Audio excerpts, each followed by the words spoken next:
Matapos ang halos 2 dekada, balik PBB House si Sin of the Father star Gerald Anderson bilang celebrity housemate. At Paolo Avellino may bagong proyekto naman sa Kapamilya Network. Makichika sa balitang A to Z Showbiz ni Lane Garcia. May nagbabalik sa bahay ni Kuya after 19 years. Yan ay walang iba kundi ang tinaguriang Amboy Hottie, the one and only Gerald Anderson. Kaya naman tila na-excite ang lahat sa pagre-reveal nga na si Gerald Anderson ang celebrity guest ngayon sa PBB House. Ang daming ganap talaga sa bahay ni Kuya at bigatin rin ng mga celebrities na nagiging guest housemate.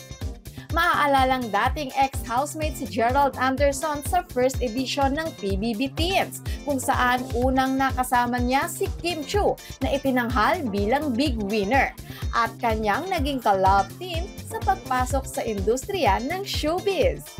Ano kaya ang task ni Gerald bilang celebrity guest? Abangan yan sa Pinoy Big Brother Celebrity Collab Edition. Samantala, Paolo Avellino is cooking something new. Abangers na ang mga fans ng award-winning actor na si Paolo Avellino sa kanyang next project sa Kapamilya Network.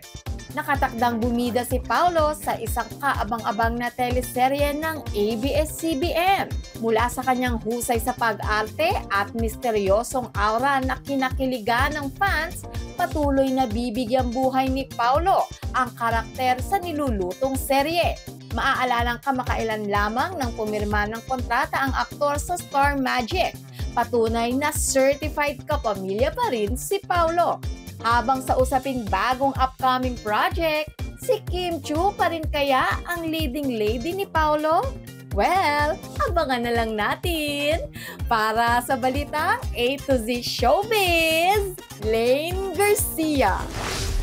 Kung kayo ay may kwentong kakaiba, mga kwento ng pag-ibig o storya ng inspirasyon at pag-asa, maaari itong ibahagi. Sumali sa ating Facebook group na Balitang A to Z. Panoorin ang replay ng ating programa at sundan ang ating social media pages. Hanapin ang Balitang A to Z.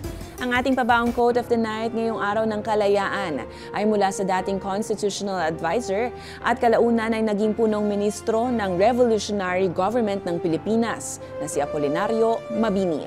Ayon kay Mabini, ang isang bayan ay hindi nakakakamit ng kalayaan at kasarinlan kung hindi nito gagamitin ang angkin nitong karapatan upang ipaglaban ang sarili mula sa mga manlulupig.